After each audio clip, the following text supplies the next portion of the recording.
অনন্ত জীবনের গান গাই। বাংলাদেশের সংস্কৃতিতে প্রধানতম তিনটি বিষয় বা দ্বন্দ্ব ক্রিয়াশীল আছে। এই তিনটি দ্বন্দ্ব নিয়ে আমাদের এখন ভাবতে হবে। এই তিনটি দ্বন্দ্বের মধ্যে একটি দ্বন্দ্ব হচ্ছে মানে মূলত বিভাজনের রেখাগুলি আমাদের বাংলাদেশের যে জাতিসত্তা, এই জাতিসত্তাকে বিভক্ত করে রেখেছে তিনটি দ্বন্দ্ব।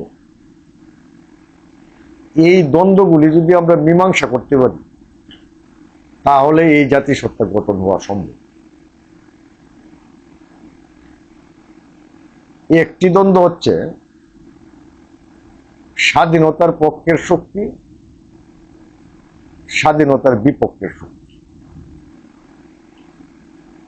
এবং এই গোষ্ঠীগুলি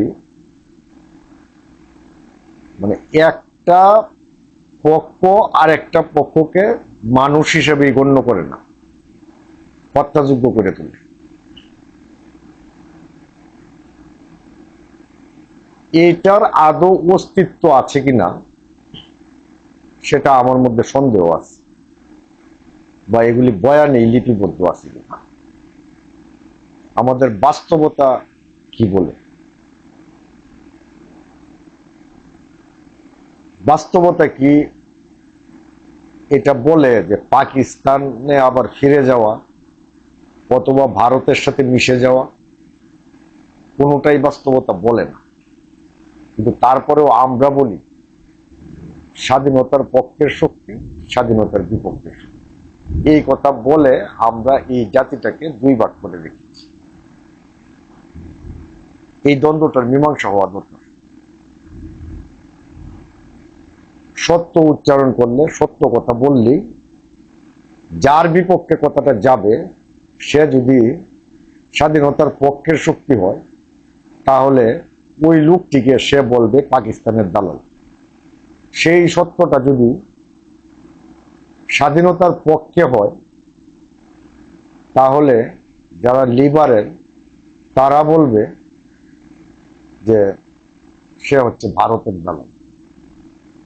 এই জায়গা থেকে আমাদের বের হয়ে আসতে হবে। আর একটি বিষয় হচ্ছে শাসক শ্রেণীর সাথে জনগণের দ্বন্দ্ব। এটার বিদ্যমান আছে, এটা বিদ্যমান আছে কারণ হচ্ছে আমরা যে জাতিবাদী কথাই বলি না কেন, একটি দল শাসন করে আর সাধারণ জনগণ শাসিত হয়। জনগণ ভোট দেয়, কিন্তু যাদেরকে ভোট দেয় তারা জনগণের সাথে চুক্তিবদ্ধ থাকে না। যাদেরকে ভোট দেয় তারা সুবিরিন পাওয়ারের অধিকারী হয়ে যায়, রাষ্ট্র পরিচালনায় সার্বভৌম ক্ষমতার অধিকারী। এই দ্বন্দ্বটা মীমাংসা হওয়ার দরকার। পাশাপাশি এই কথিত দ্বন্দ্বগুলির মধ্যে যে ইন্টেলেকচুয়াল যে বয়ানগুলি, এই বয়ানগুলির ভিতরে আরেকটা সূক্ষ্মভাবে একটা দ্বন্দ্ব আমাদের সামনে আসে, সেটা হচ্ছে ধর্মীয় জাতিবাদ বা ধর্মীয় উগ্রবাদ। সেই উগ্রবাদ মুসলিম ধর্মীয় হইতে পারে, হিন্দু ধর্মেরও হইতে পারে, অথবা যে কোনো ধর্মের হইতে পারে। মনে মনে তারা এই উগ্রবাদকে লালন করে। যারা সংখ্যালঘিষ্ঠ তারা সেই উগ্রবাদটা প্রচার করতে পারেন, আর যারা সংখ্যা গরিষ্ঠ তারা উগ্রবাদটাকে প্রচার করে, বেটাগিরি করে, এবং এই বিষয়টা এক পর্যায়ে প্রতিহিংসা পরায়ণতার দিকে নিয়ে যায়। এই যে তিনটা বিষয় আমি আলোচনা বললাম, এই তিনটা বিষয় থেকে বের হওয়ার রাস্তা কি আমাদের নেই? আমরা কি শুধুমাত্র এই প্রতিহিংসার সংস্কৃতি চালিয়ে যাব, প্রতিহিংসার রাজনীতি চালিয়ে যাব, এইভাবে চলতে থাকলে, এই বিভাজনের রাজনীতি চলতে থাকলে আমাদের ভবিষ্যৎ, এই প্রশ্নটা আজকে সামনে আসে। এই প্রশ্নটা যখন সামনে আসে তখন আমরা অনেক কিছুই দেখতে পাই।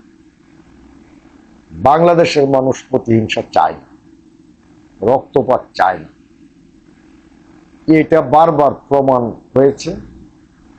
প্রমাণ হওয়ার পরেও আমরা তাহলে কেন এগুলি করছি, এই প্রশ্নের উত্তরটাও আমাদের জানা দরকার। আমরা না হতে পেরেছি একটি জাতিবাদী রাষ্ট্র, না হতে পেরেছি একটি ধর্মীয় রাষ্ট্র, না হতে পেরেছি একটি ধর্মীয় সাম্যের রাষ্ট্র, তাহলে আমাদের অবস্থান কোথায়? সেই প্রশ্ন আমি আজকে রেখে গেলাম। জুলাই গণ অভ্যুত্থানের এই আগস্ট মাসে আমার মনে এই প্রশ্নগুলি আসছে। আমাদেরকে অবশ্যই অবশ্যই এই জাতিসত্তাকে পুনর্গঠনের জন্য আমাদের ঐক্যবদ্ধ থাকতে হবে। ঐক্যবদ্ধ থাকতে গেলে ভয়ের রাজনীতি, ভয়ের সংস্কৃতি, প্রতিহিংসার রাজনীতি, প্রতিহিংসার সংস্কৃতি এবং যে কোনো ধরনের উগ্রবাদকে আমাদেরকে না না বলে দিতে হবে। না বলে দেওয়ার ভিতর দিয়ে আমাদের এই জাতিটাকে গঠন করতে হবে।